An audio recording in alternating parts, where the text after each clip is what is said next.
नमस्कार दोस्तों। Fundamentals of polity for beginners इस बैच के अंदर में आप सभी का स्वागत है। दोस्तों, हमें पता है कि आप लोग अपना 2026-2027 का प्रिपरेशन शुरू कर रहे हैं और इसके चलते हम लोग एकदम कॉम्प्रिहेंसिव फंडामेंटल सीरीज़ आप लोगों के लिए शुरू कर रहे हैं। बिल्कुल, अगर आप लोग नए हो, आप लोगों को पॉलिटी का पी भी नहीं आता है, तो ये सीरीज़ आप लोगों के लिए है। वीडियो को लाइक ज़रूर करना और अंत तक बने रहना, ये आप लोगों का परम दायित्व होगा। मेरा नाम है अरविंद सिंह राजपुरोहित और आप देख रहे हैं अनअकैडमी। तो दोस्तों, आज के सबसे पहले सेशन से पॉलिटी, इसके सबसे पहले सेशन में हम लोग बात करेंगे कॉन्स्टिट्यूशन को लेकर कि कॉन्स्टिट्यूशन एग्जैक्टली होता क्या है और क्या काम होता है कॉन्स्टिट्यूशन का, हमारा कॉन्स्टिट्यूशन किस तरीके से बना हुआ है और इसका इवोल्यूशन किस तरीके से होता है। अगर मैं एक बात सिंपल सी आप लोगों को बताऊं, अच्छा बाय द वे, अगर आप में से कोई भी मेरे साथ में टेलीग्राम पर जुड़ना चाहता है और आप लोग पॉलिटी का मॉड्यूल मेरे साथ में कंप्लीट करना चाहते हो, बिकॉज इसके अंदर में मैं आप लोगों के 1-2 साल के करंट अफेयर्स वगैरह हैं, अपार्ट फ्रॉम दैट जो भी PYQs वगैरह हैं वो सब जो आ रहे हैं वो सब मैं आपके कवर करवाऊंगा, तो आप लोग टेंशन मत लीजिएगा। और अगर आपको प्रिंटेबल फॉर्मेट में कुछ इसके नोट्स वगैरह चाहिए तो वो भी आप लोग मेरे टेलीग्राम से पा सकते हो, ठीक है। तो ये कुछ मेरे तरफ से इन्फॉर्मेशन है। और दूसरी एक और चीज़ है कि अनअकैडमी पर हम लोग जो है वो जितने भी इस साल के टॉपर्स हैं, खास करके 5 टॉपर्स हमने चूज़ किए हैं, जिसके अंदर Akash Garg rank 5, Smith Panchal rank 30, Kshitij rank 58, उसके बाद Purva rank 65 and Mukul rank 229। ये 5 लोग एक रैंकर सक्सेस प्रोग्राम सिर्फ ₹1 में, मात्र ₹1 में अनअकैडमी पर चला रहे हैं, जिसके अंदर में आप लोग ये पूरा शेड्यूल देख सकते हो बकायदा। आप लोग अगर यहाँ पे देखो तो आपको डिटेल में यहाँ पे दिख रहा है कि देखिए क्या क्या बात होने वाली है, कौन सा रैंकर जो है वो क्या क्या करवाने वाला है, ये सब चीज़ें इसमें एकदम डिटेल में दी हुई है। ओके, तो ये आप यहाँ पे देख सकते हो रैंक 5 क्या ले रहा है, रैंक 15 क्या ले रहा है, रैंक 30 क्या ले रहा है, एक्सेट्रा एक्सेट्रा। तो आप प्लीज़ अनअकैडमी पर एनरोल कीजिए और एनरोल करते समय में अगर आपको कोई कोड चाहिए तो कोड होगा अरविंदा, ठीक है। अरविंदा कोड से आप लोग एकदम ईजीली यहाँ पर जो है वो एनरोल कर पाओगे। तो हम बात कर रहे थे संविधान की कि संविधान क्या है, बिकॉज आप पॉलिटी पढ़ते हो तो पॉलिटी में सबसे इंपॉर्टेंट चीज़ अगर कोई आती है तो वो कॉन्स्टिट्यूशन है। ओके, तो हमारा ये कॉन्स्टिट्यूशन ऑफ इंडिया है कैसा, आया क्यों, क्या इसके फ़ायदे हैं, क्या इसके नुकसान है, ये आपको इस वीडियो में पता चलेगा। तो इससे पहले कि हम आगे बढ़े, मैं आपसे पूछना चाहता हूँ कि आप लोगों ने पक्का कभी ना कभी कोई गेम खेला होगा, चाहे वो फुटबॉल हो चाहे वो क्रिकेट हो। मान लीजिए आप क्रिकेट खेल रहे हैं और क्रिकेट खेलते समय में आप जो है वो जो आ रही बॉल है उसको हाथ लगा रहे हो, उसको हाथ से फेंक रहे हो। फुटबॉल आप लोग खेल रहे हो, फुटबॉल में आप लोग बीच में ही हाथ लगा रहे हो, बास्केटबॉल जैसे उसको फेंक रहे हो। तो फिर क्या ये गेम मज़ेदार गेम रहेगा? बिल्कुल नहीं रहेगा, है कि नहीं। तो उसी तरीके से देश को अगर सुचारू रूप से चलाना है तो कुछ रूल्स एंड रेगुलेशंस होने चाहिए। जैसे फुटबॉल के अंदर में आप हाथ नहीं लगाते हो, प्लेयर जो है उसकी कोशिश होती है कि वो हाथ नहीं लगाए। क्रिकेट के अंदर में बैट्समैन जो है वो बॉल को हाथ नहीं लगाता है। तो ये एक सेट रूल है, बस उसी तरीके से, ताकि क्या हो कि वो गेम आप ढंग से खेल सको। ऐसे ही अगर आपके देश को, आपके समाज को सुचारू रूप से अगर चलाना है और अगर आप लोगों को उसमें कोई ज़्यादा प्रॉब्लम्स नहीं खड़ी करनी है तो आपको चाहिए कुछ रूल्स एंड रेगुलेशन, और यही रूल्स एंड रेगुलेशन संविधान के अंदर में लिखी होती है, दैट इज़ कॉन्स्टिट्यूशन के अंदर में लिखी होती है। तो ब्रिटिशर्स ने हमारे ऊपर में रूल किया और रूल करने के बाद में वो हम लोगों को थोड़ा सा रूल ऑफ लॉ सिखा करके गए थे और उसी रूल ऑफ लॉ से हम लोगों ने ये कॉन्स्टिट्यूशन बनाया। क्योंकि इसके पहले हमारे यहाँ पर राजतंत्र मेजरली, मतलब मैं एंशंट इंडिया की बात नहीं कर रहा हूँ, मैं मेडिवल एंड खास करके जो मॉडर्न इंडिया है उसकी बात कर रहा हूँ। हर तरफ में राजतंत्र था और राजतंत्र का मतलब है कि यहाँ पर किंग होगा और सारे राइट्स जो है वो किंग को मिलेंगे और सारी जो ड्यूटीज़ होंगी वो किसको मिलेंगी, सारी की सारी ड्यूटी जो है वो सिर्फ और सिर्फ प्रजा को मिलेंगी। किंग जो है वो अपने आलीशान महल में रहेगा, वो 10-10, 20-20 शादियां करेगा और वो मज़े की ज़िंदगी जिएगा। जनता के साथ में क्या हो रहा है क्या नहीं हो रहा है ये कुछ ही किंग देखते थे, but majority of the king, है कि नहीं। आप बात करते हो शाहजहां की कि देखो शाहजहां ने कितना अच्छा ताजमहल बनाया, बट आप ये नहीं सोच रहे हो कि शाहजहां जो है उसने लोगों के वेलफेयर के लिए कुछ नहीं किया। आपने ताजमहल पे इतना सब पैसा उड़ा दिया, उसके बाद में लोगों के हाथ काटे वो अलग। तो बात ये है कि जब रूल ऑफ किंग होता है तो उस समय में आपके देश में रूल ऑफ लॉ नहीं होता है, ये रूल ऑफ मैन होता है। और जब रूल ऑफ मैन होता है तो उसके मर्जी के हिसाब से रूल करता है वो, और ये राजतंत्र बिगाड़ देता है। लेकिन जब ब्रिटिशर्स गए तो उस समय में हमने कहा हमारा देश ऐसे नहीं चलेगा, हमारे देश में रूल ऑफ लॉ होगा, और यही रूल ऑफ लॉ को यानी कि कानून का शासन होगा, यही रूल ऑफ लॉ को इस्टेब्लिश करने का काम अगर कोई करता है तो वो संविधान करता है। संविधान को बनाने के लिए एक कॉन्स्टिट्यूएंट असेंबली बनाई गई थी। ये कॉन्स्टिट्यूएंट असेंबली ने पूरा संविधान, पूरे वर्ल्ड में जितने भी संविधान हैं उनको खुद करके पढ़ा, और खुद कर उन्होंने ढूंढा कि सबसे बेस्ट प्रोविजंस इसके अंदर में हम क्या इंट्रोड्यूस कर सकते हैं, और वो फिर इसके अंदर में की गई। तो what is constitution? Constitution is nothing but set of laws and rules that sets up the machinery of the government of state. ठीक है, तो सिंपल भाषा में अगर हम लोग बात करें तो एकदम सिंपल सी बात है कि संविधान क्या है। बेसिकली संविधान एक ऐसा सेट ऑफ लॉ या रूल्स है जिसके अंदर में आपके पूरी गवर्नमेंट की मशीनरी, आपके लोगों के राइट्स, आपके बाकी के अधिकारों की बात, ये सब आपको मिलेगी। जुडिशरी कैसे काम करेगी, एग्जीक्यूटिव कैसे काम करेगी, कैसे हम एक दूसरे के ऊपर में कंट्रोल रखेंगे, सेपरेशन ऑफ पावर क्या होता है, वगैरह वगैरह, ये सब आपके संविधान के अंदर में दिया जाता है। पर सर मैं जानना चाहता हूँ कि इसका इतिहास कहीं पर आता है क्या, कि ऐसा कुछ मतलब सबसे पहली बार कॉन्स्टिट्यूशन का इतिहास वगैरह। तो मैं ब्रिटेन में आपको लेकर के जाना चाहूँगा, खास करके 13वीं सेंचुरी का ब्रिटेन। ओके, इसके अंदर में आप लोग यहाँ पर एक किंग को देख रहे हो। ओके, ये जो किंग है, इसका किंग जो है, इस किंग का नाम है जॉन। Okay, king John. तो पहले के समय में क्या हुआ करता था ना, मैं आपको एक बहुत मज़ेदार स्टोरी सुनाता हूँ। पहले के समय में किंग यूजुअली हुआ करता था। ओके, तो किंग के पास में सारी अथॉरिटी हुआ करती थी। मैं ये थोड़ा सा मेडिवल यूरोप में जा रहा हूँ, मैं इंडिया के हिसाब से बात नहीं कर रहा हूँ, मैं यूरोप के हिसाब से बात कर रहा हूँ। किंग के नीचे उसके अलग अलग लोग आएंगे। ओके, जैसे खास करके जो बैरॉन्स वगैरह होते हैं। ओके, कि भाई इनको आपने ज़मीनें दे दी है कि आप इनके नीचे रहोगे, इनके नीचे फिर वापस से लॉर्ड वगैरह होंगे। ओके, और ये लॉर्ड जो है इन ज़मीनों पे देखेंगे, ये इधर से इनको टैक्स देंगे, ये इधर से इनको टैक्स देंगे, ये इधर से इनको टैक्स देंगे। इसी तरीके से यहाँ पर चर्च भी हुआ करता था, और भी यहाँ पर नोबिलिटी वगैरह जो है वो हुआ करती थी, और मेजरली इन लोगों को सबको टैक्सेस जो है वो भर भर करके देने होते थे। और जब भी किंग को किसी, तो किंग क्या है कि उसके मन में आए वो वहाँ पे इन लोग वॉर करने जाते थे। अब ये जो किंग है, किंग जॉन, ये किंग जॉन जो है वो जब देखो तब वॉर जो है वो वेज करते रहता था। और देखो वॉर कभी भी सस्ते नहीं होते हैं। आज हम इजराइल और ईरान के बीच में वॉर देख रहे हैं, हम लोग आज जो है वो यूक्रेन एंड रशिया के बीच में वॉर देख रहे हैं, इजराइल एंड गाज़ा के बीच में वॉर देख रहे हैं। सारे वॉर महंगे होते हैं, पैसे लगते हैं उसमें।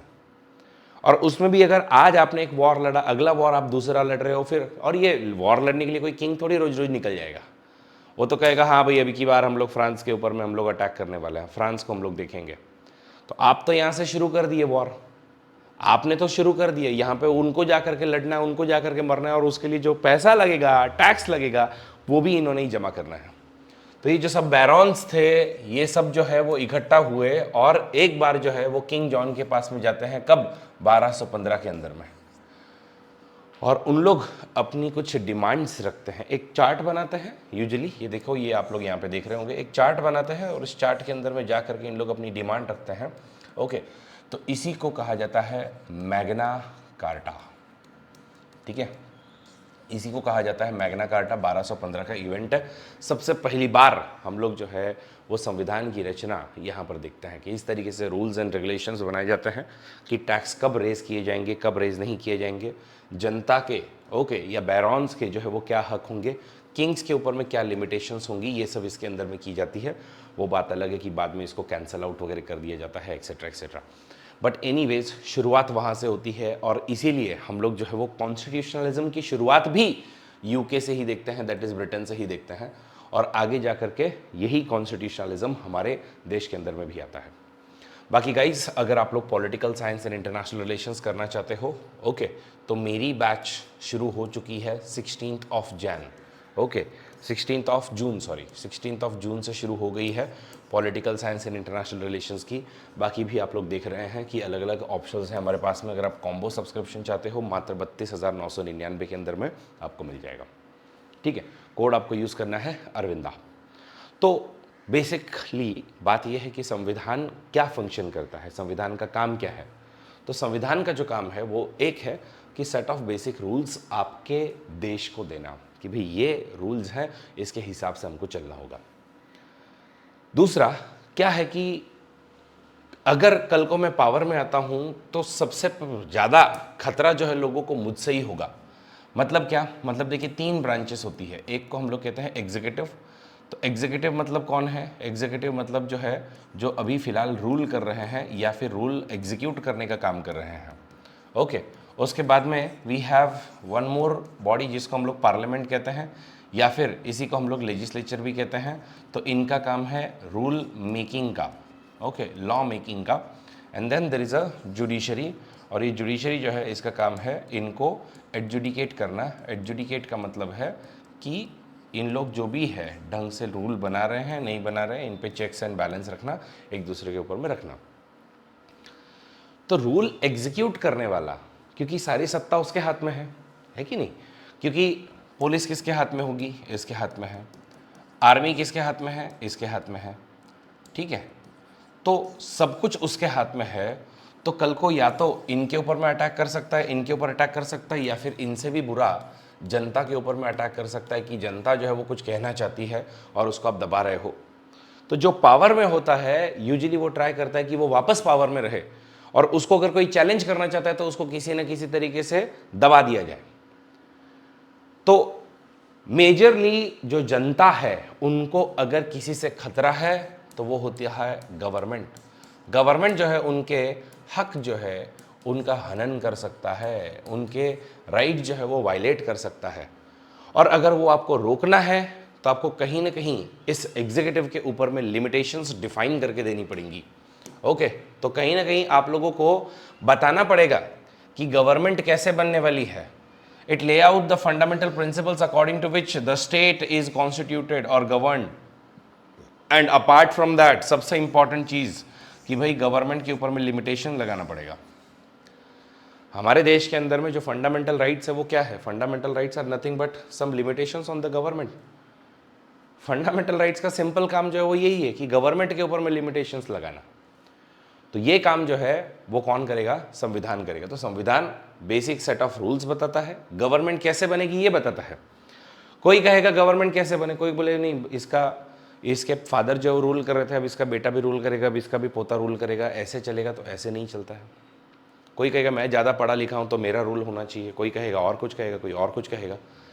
ठीक है, तो इस तरीके से हम लोग क्या देखते हैं, हम लोग देखते हैं कि फंडामेंटल प्रिंसिपल्स जो है जिसके हिसाब से गवर्नमेंट जो है वो आपकी गवर्न होनी चाहिए या फॉर्म होनी चाहिए, वो सब आपके इसके अंदर में दिखाई देते हैं। और बेसिक एलोकेशन ऑफ पावर कि कल किसी के बीच में झगड़ा ना हो, ये सब फंक्शन है कॉन्स्टिट्यूशन का। ठीक है, तो आई होप आप सबको समझ में आया कि व्हाट इज कॉन्स्टिट्यूशन, इसका इतिहास कहाँ से शुरू होता है, इसके फंक्शंस क्या है। अब हम देखते हैं कि हमारे संविधान का स्ट्रक्चर क्या है। तो आप कोई भी एक बुक खोल लीजिए, आप कभी भी कोई बुक खोलोगे तो उसके अंदर में आप लोगों को हमेशा एक प्रीफेस मिलेगा, है कि नहीं। आपको हमेशा एक प्रीफेस मिलता है, इसी को हम लोग कहते हैं प्रीएम्बल। सबसे पहले अगर आप बुक खोलो तो हमको एक चीज़ मिलेगी जिसको हम प्रीएम्बल कहते हैं। प्रीएम्बल के बाद में संविधान की बॉडी है, उस बॉडी को अलग अलग पार्ट्स में हमने डिवाइड किया है। ओके, इन पार्ट्स को ऐसे टोटल हमारे पास में 25 पार्ट्स हैं। ओके, टोटल जो है हमारे पास में 25 पार्ट्स हैं, और इन सभी पार्ट्स के अंदर में आप लोगों को आर्टिकल्स मिलेंगे। ठीक है, तो जैसे आर्टिकल नंबर 21 जो है वो आपको right to life and liberty देता है। ठीक है, और भी आर्टिकल नंबर 280 जो है वो फाइनेंस कमीशन का गठन करता है। तो ऐसे बहुत सारे अलग अलग हमारे पास में आर्टिकल्स हैं। फिर जो है वो कुछ चीज़ें जो आपको रिपीट नहीं करनी है वो आप 12 शेड्यूल्स के अंदर में डालते हो। तो ये शेड्यूल्स हैं, और उसके बाद में कुछ अपेंडिक्स है जिसके अंदर में और भी डेटा हमने डाला है। तो अगर मैं संविधान को देखूँ तो सबसे इंपॉर्टेंट यस प्रीएम्बल जो आपके पूरे संविधान का आइडेंटिटी कार्ड है। उसके बाद में हम लोगों ने बनाया है, यस हम लोगों ने बनाया है इस तरीके से आपका क्या कहते हैं कॉन्स्टिट्यूशन, और इस कॉन्स्टिट्यूशन के बॉडी के अंदर में अलग अलग पार्ट्स हैं, और पार्ट्स के बाद में अलग अलग जो है वो आपके आर्टिकल्स हैं, और फिर आपके अलग अलग शेड्यूल्स आते हैं। तो इस तरीके से हमारे संविधान का कंपोनेंट हम लोग देख सकते हैं। फिर जो है वो बात आती है कॉन्स्टिट्यूशनलिज्म की, कि कॉन्स्टिट्यूशनलिज्म क्या होता है। देखिए, कॉन्स्टिट्यूशन होना और कॉन्स्टिट्यूशन का फॉलो करना ये दो अलग बात है। जैसे आप लोग अपना प्लान तो बना लेते हो कि भाई मेरा एक प्लान है, वो आपने अपना एक प्लान तो बना लिया है, लेकिन उस प्लान को फॉलो करना ये बहुत अलग बात है। बस उसी तरीके से संविधान होना और इस संविधान को ढंग से फॉलो करना, इसके बीच में हमेशा फ़र्क होता है। ओके, तो कॉन्स्टिट्यूशनलिज्म क्या है? कॉन्स्टिट्यूशनलिज्म एक ऐसी चीज़ है, एक पॉलिटिकल थियरी ऐसी है जो एब्सोल्यूट पावर ऑफ स्टेट को बेसिकली रोकती है। ये कहती है कि government is not free to do anything that they please. Okay, कि once you become in the government, it does not mean कि तुम लोग जो है फ्री हो, और तुम्हारे ऊपर में संविधान जो है वो हमेशा रहेगा, वो तुम्हारे ऊपर में हमेशा तुमको अटकाने, मतलब बेसिकली तुम्हारे ऊपर में कुछ न कुछ लिमिटेशन जो है वो लगाने की कोशिश करेगा। तो ये जहाँ पर फॉलो होता है उसको हम कॉन्स्टिट्यूशनलिज्म कहते हैं। फॉर एग्जांपल, बांग्लादेश ने भी तो कॉन्स्टिट्यूशन बनाया है, लेकिन वहाँ पर आप लोग कॉन्स्टिट्यूशनलिज्म नहीं देखोगे। पाकिस्तान ने भी बनाया है, लेकिन वहाँ पर आप नहीं देखोगे, है कि नहीं? तो इंडिया के अंदर में आप लोग एटलीस्ट कुछ लेवल तक हम लोग कॉन्स्टिट्यूशनलिज्म देखते हैं। बाकी एक और कंसेप्ट है जिसको कहते हैं कॉन्स्टिट्यूशनल मोरालिटी। इसका मतलब है, मोरालिटी क्या है? मोरालिटी है राइट एंड रॉन्ग की बात। भाई कोई चीज़ राइट है या रॉन्ग है। अब ये राइट एंड रॉन्ग की जब बात आती है तो कॉन्स्टिट्यूशनल मोरालिटी बेसिकली इस चीज़ को कहती है कि संविधान के हिसाब से ये चीज़ राइट है या रॉन्ग है, इस पर बात करना, उसको हम कहेंगे कॉन्स्टिट्यूशनल मोरालिटी। ठीक है, तो संविधान के हिसाब से एमपी जो है, क्या उसने अपने पार्टी से रिज़ाइन कर देना चाहिए? अगर अपने पार्टी से अगर रिज़ाइन कर देता है तो क्या उसको डिस्क्वालीफाई कर देना चाहिए? Answer is yes. ठीक है, फिर गवर्नर ने किस तरीके से एक्ट करना चाहिए, नहीं करना चाहिए, ये सभी चीज़ें जो हैं वो आप लोगों को इस पार्ट के अंदर में दिखाई देती हैं। बाकी गाइस, आई होप आप सबको मज़ा आया ये सब चीज़ें सीख करके। हमारे ऑप्शनल वगैरह शुरू हो चुके हैं, और सबसे इम्पॉर्टेंट इस वाले चीज़ का आप लोग फ़ायदा ज़रूर लीजिएगा। Thank you so much, and I will be seeing you in the next one. Video को लाइक ज़रूर करना।